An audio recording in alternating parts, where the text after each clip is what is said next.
Mark Twain was born Samuel L. Clemens on November 30th, 1835, in the town of Florida, Missouri, and grew up in Hannibal, Missouri. He was the sixth of seven children. As a child, Twain was fascinated by science but had a main interest of writing. When he was 12, his father died of pneumonia, and at age 13, he left school to become a printer's apprentice in his brother's newspaper shop. At 17, he left Hannibal behind for a printer's job in St. Louis, Missouri. While in St. Louis, Mark Twain became a riverboat pilot. However, with the start of the Civil War, the riverboat industry came to a standstill, and Twain went back to being a writer for multiple newspapers across the United States.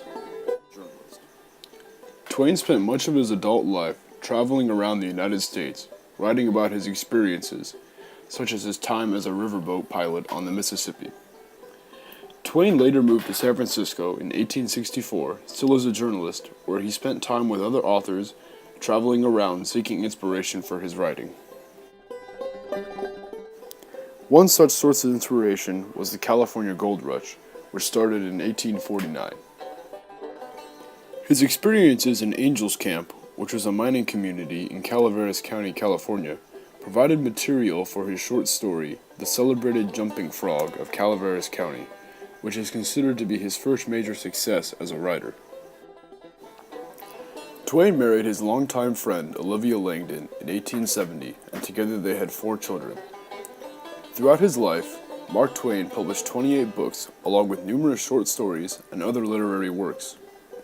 He died on April 21st, in 1910, in Redding, Connecticut, and his death is believed to have been caused by a heart attack brought on by a long-term depression near the end of his life, which was caused by many close friends and family members passing away within a short period of time.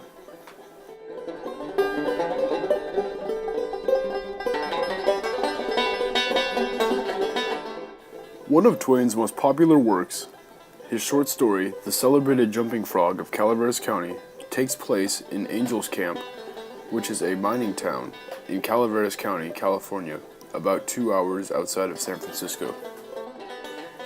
In the story, the narrator is sent by a friend to interview an old man, Simon Wheeler, who might know the location of an old acquaintance named Leonidas W. Smiley.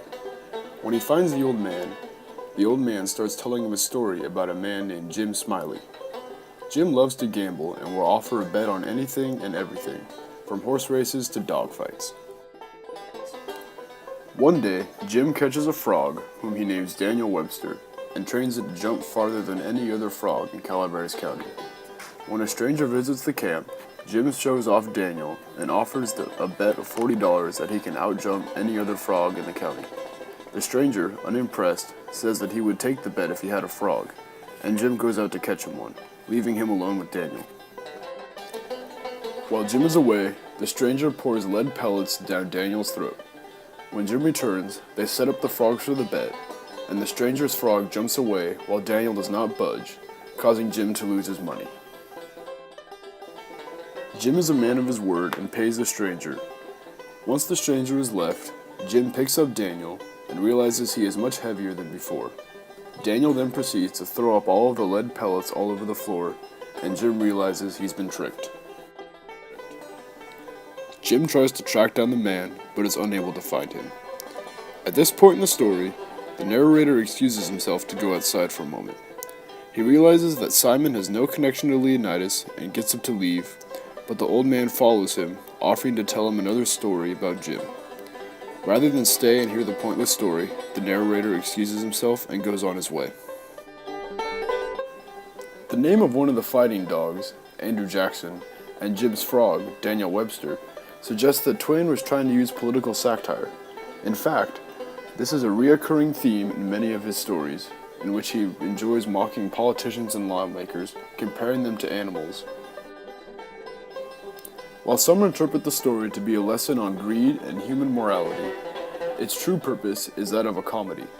The combination of the character's dialect and the absurdity of the situation makes the story a favorite among readers. Twain itself called it the best humorous sketch America has produced yet. Much of the story was greatly influenced by events happening at the time. For example, during the late gold rush, people were starting to settle down in small towns throughout California. Much of the gold had already been removed from the ground, so people had more time to spend socializing and telling stories.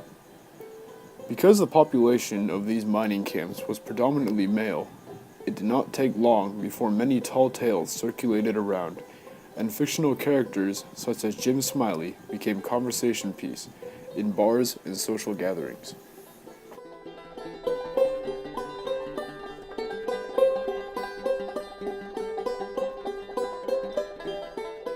By 1860, more than 1,000 steamboats were actively transporting along the Mississippi River, and the cities of Cincinnati, Louisville, St. Louis, Memphis, and New Orleans became important cities in the movement west. During the Civil War, both the Union and the Confederacy recognized the importance of the Mississippi River, and the fight over its control was a major part of the war. A decisive victory for the Union came with the fall of Vicksburg, Mississippi in 1863, which essentially gave the Union full possession of the river, which reopened the trade routes down the Mississippi from the Ohio Valley and split the Confederacy. After the Civil War, the faster and more convenient railroads replaced much of the commercial traffic on the Mississippi. Chapter 4 of Life on the Mississippi, The Boy's Ambition, contains great detail, capturing every sensation and characteristic of Mark Twain's characters and places. He writes with a dry wit and subtle humor. He describes every bend of the Mississippi River in great detail. Twain relates this to his dream profession, riverboat piloting, and it is important to be able to understand the complexity involved.